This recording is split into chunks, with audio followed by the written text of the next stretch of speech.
Un Grand Prix de Pau ne peut pas se passer sans le maire de Pau, qui est en l'occurrence, bien sûr, vous l'aurez reconnu tout de suite, le Premier ministre. Bonjour Monsieur le Premier ministre, c'est un plaisir de vous avoir parmi nous. Bonjour à vous. Alors, avant le Grand Prix de Pau, c'est le prix Calixte Bayrou, votre père. Parlez-nous de votre père, justement. Bon, c'est très émouvant pour moi. Mon père était un paysan, éleveur, tout petit éleveur. On avait une ou deux juments. Il s'est tué quand j'étais très jeune dans un accident du travail.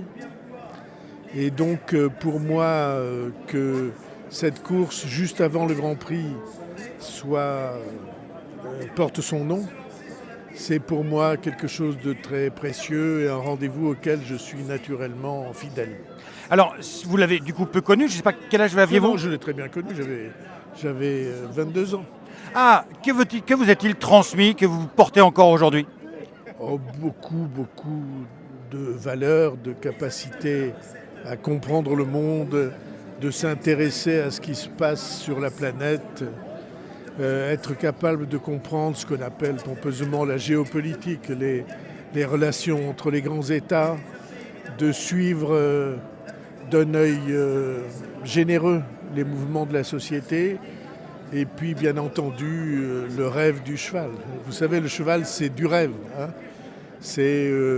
Vous avez un poulain ou une pouliche qui naît et vous rêvez qu'un jour, ce soit un champion. Et comme ça m'est arrivé, comme j'ai eu la chance d'élever des chevaux qui ont été des vainqueurs de groupe, qui ont été de grands performeurs sur la distance,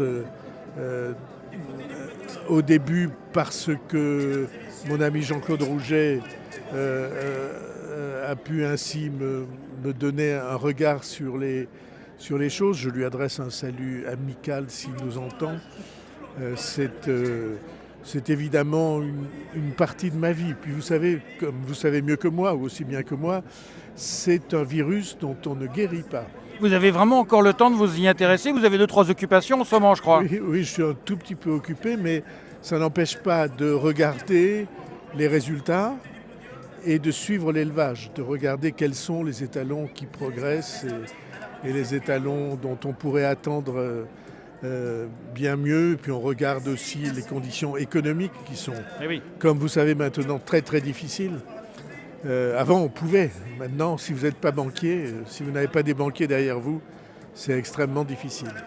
Alors, un de vos prédécesseurs, j'ai entendu, disait « Premier ministre, c'est le travail le plus difficile du monde, on n'a que des problèmes ». Vous confirmez? Oui, mais franchement, si je me plaignais, je ne serais pas honnête, parce que j'ai signé pour ça. Et là, vous respirez. L'idée que ça vienne par hasard est une idée à bannir, parce que ça vient pas par hasard, ça vient au travers de très longs combats, et donc on n'a pas le droit de se plaindre, et au contraire, on est au rendez-vous du plus difficile. Et quand vous êtes au rendez-vous du plus difficile, il faut faire face, et c'est ça qui est important et qui fait la différence. On va conclure, mais du coup, aux courses, on prend des coups tout le temps, hein, pour peu de satisfaction. Ça vous aide dans votre vie politique? Oui. En vérité, je ne connais pas beaucoup d'activités humaines intéressantes dans lesquelles on ne prenne pas de coups. Et donc, c'est déjà bien de pouvoir les vivre. Merci et bon courage surtout. Merci à vous. On a besoin. Merci beaucoup.